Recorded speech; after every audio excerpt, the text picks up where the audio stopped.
Alright,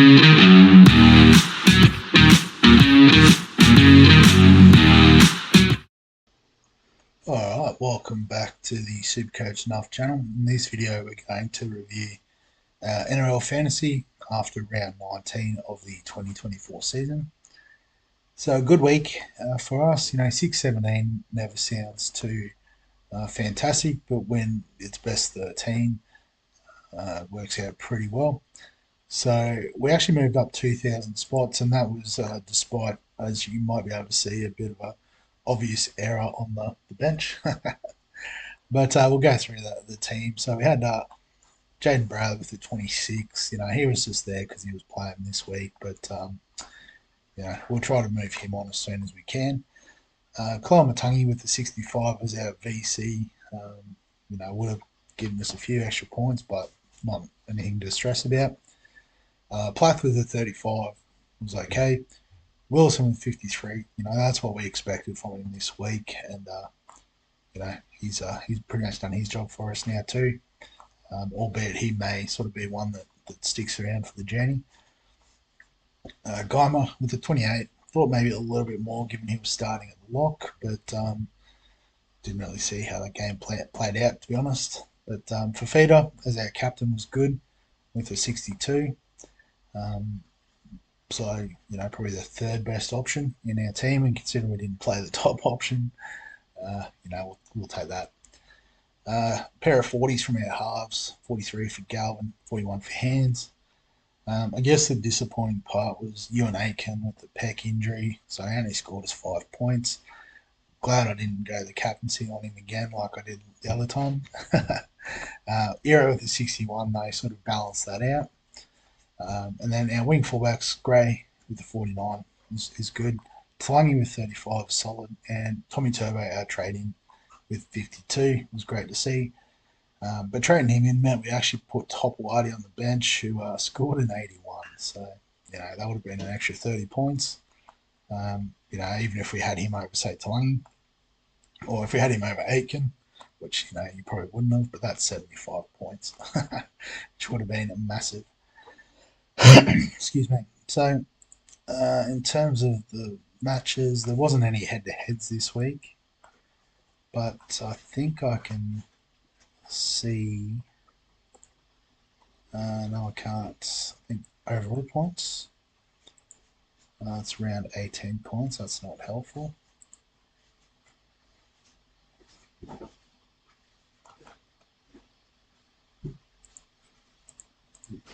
This has around 19. Oh, yeah, there you go. No, it's around 18. What if we go to the overall league? I know there's not as many people in this one, but it might actually tell us what's going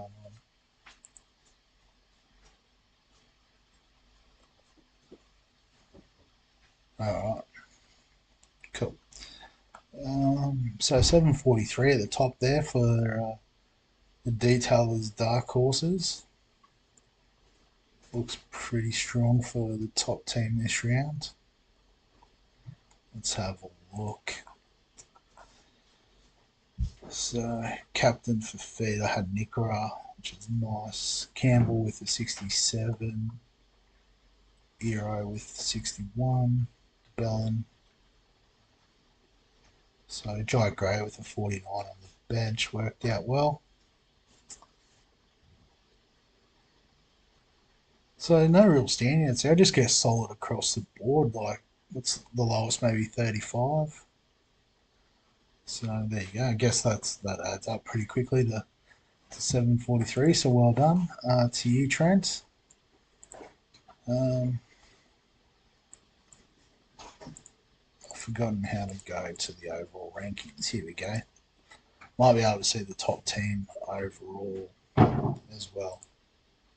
Round 19. Taking a while to load.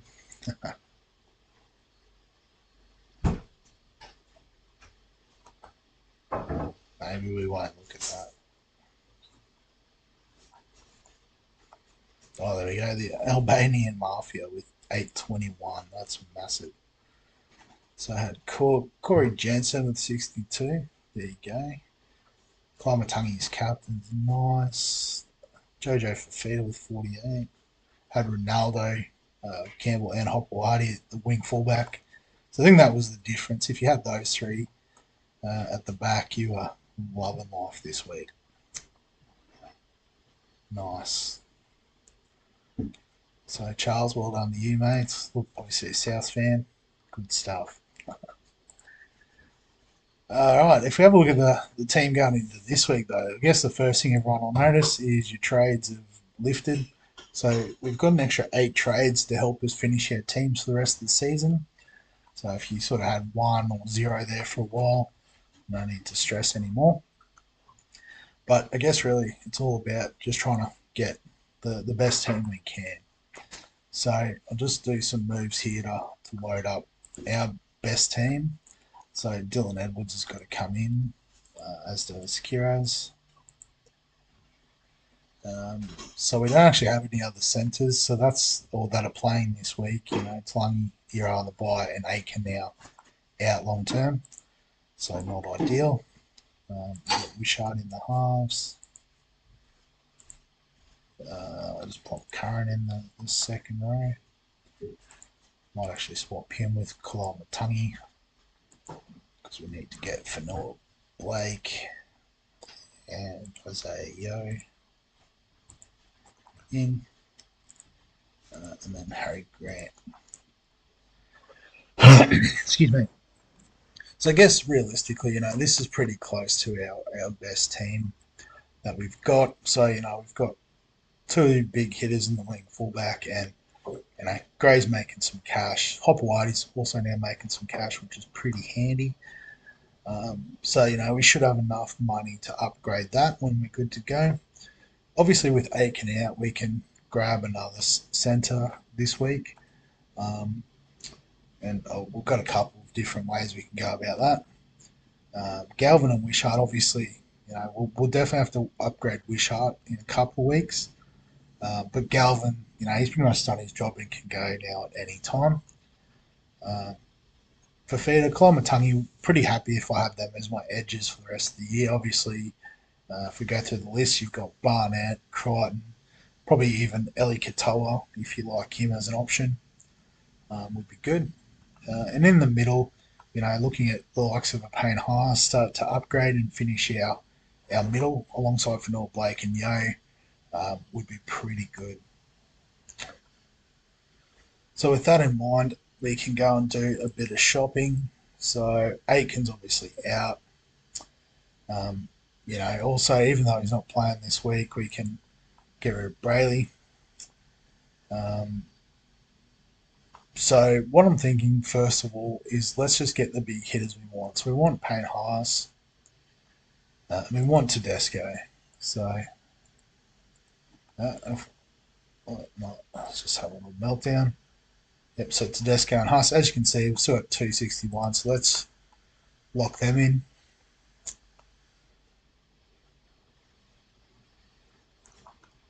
Alright, so if we trade out the other players, so Hands and Talangi, you know, have done their job of covering some of the buy rounds for us. Their price isn't particularly going anywhere in a hurry, so we'll trade them out. Gives us 1.136 to spend. So I guess there's a couple of different ways we can attack this. We do need a centre. So if we look at the centres, Lomax is on a bye this week. You know, he'd be a good one in. Gary could be another one that I'd like, but under a bit of an injury cloud. You know, could go Val Holmes. Could go the Hammer if he backs up this week. But I guess if we were to pick one, let's just say we go with Holmes. It gives us 519, which is sort of an awkward price. And, you know, if we go by all positions, players we can afford, you know, there's not really a lot of targets in that price range. So the average sort of throws off some of the options here. So, you know, it's not ideal. But I guess the other thing we can think about is, well, who's the other top tier gun we want? So if we go by players we can afford, Nico Hines is essentially out for the rest of the season, so we're not too concerned about that. He'll come back for finals, obviously, but we're only talking fantasy here.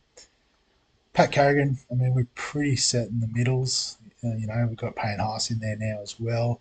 Plath and Curran, I'm happy to use as cover. Even Wilson can pinch hit, say if Haas is out, he'll just be a straight swap. Um, Jerome Hughes has been good, but Cam Munster will be back soon, which could limit his upside. Uh, Crichton, you know, okay, but again, I'm pretty happy with the edges the way they are. So probably the player I'm looking at, even though it's not, financially the smartest, but Nathan Cleary, he's got a massive break even this week, yes, but he can do a job for us, and I must have traded someone else out. I know what I've done wrong here. I need to get rid of Hands and Tommy. So Tommy, because so if I was to trade out Hands, it only gives me 276, which isn't a lot of money to play with. So if we keep him, we trade out Eero. Gives us 423. So then, if we just look at centers that we can afford, and yes, there's like a clear option that pops out at the top here. Isaac Tungo. So obviously it hasn't been fantastic this year, averaging 838. But that is a few spots more than the next option. And then even someone like Sherry, who's been solid, he's only averaging 32. So I think at this price point, with his average, form's down, but Cleary's coming back. They'll be on the run home. I'm happy to take the punt on him as a bit of a point of difference. And that gives us, 1K in the bank, but that's fine. But, what it does is it definitely strengthens our team because now we've got Cleary, who we can bring in for, say, Galvin, Tedesco, who would cover for Gray, and Payne Haas, who is an upgrade for Plath. So if I just swap a few of these around, try Gray.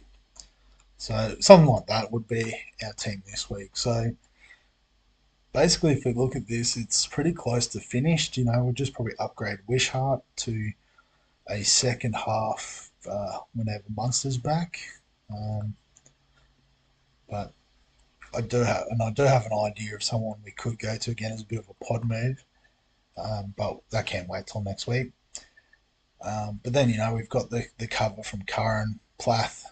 Well, even Plath could almost sort of sit there as the second sort of half keeper. So it gives us that on the bench. Pretty happy with Gray at the moment. Obviously, when Latrell comes back, he can be flipped. Curran, I'm happy to keep for cover. Galvin potentially even. Wilson, I think, like I said, if Haas is out, it's a straight swap. So these last five moves are really just about getting some cover on our bench. We probably need another hooker. Don't know if I want to play Hands. We can look to upgrade there potentially. We'll bring in another half option probably next week. And then we may just need like another wing fullback centre. So we may just wait for, say, a Ruben Garrick to become fit. If we've got the cash, we might be able to go Lomax, that sort of thing. But, there might be moves we even just do next week and then the team is locked away. So we'll leave the video there. Actually, I'll just quickly go through vice captain. Captain, now we've got all the big hitters back in. It does make for some interesting decisions. And I guess, with the guys backing up from Origin as well, that muddies the waters a bit. But I think, you just go the smart money, which is clear at captain, and then just whoever you want as vice captain. It doesn't probably matter, but let's go Tedesco. No, he's playing the Storm. Let's not go Tedesco. Let's go Tommy Turbo. Mix it up. So that's how the team will sort of look again, depending on team lists and the like. If Garrett gets up, it may be that we hold off on Cleary a week, go Tungo and maybe find another option for our bench. But we'll cover that in the video. Probably might do it Thursday, even though it doesn't kick off till Friday this week. So yeah, that's the video. If you've got any questions, comments, thoughts, feel free to add them below this video. Give us a like if you enjoy the Supercoach content. The NRL Fantasy content even. Subscribe for all the fantasy sports content, including Supercoach that I just mentioned. And other than that, I'll catch you in the next one.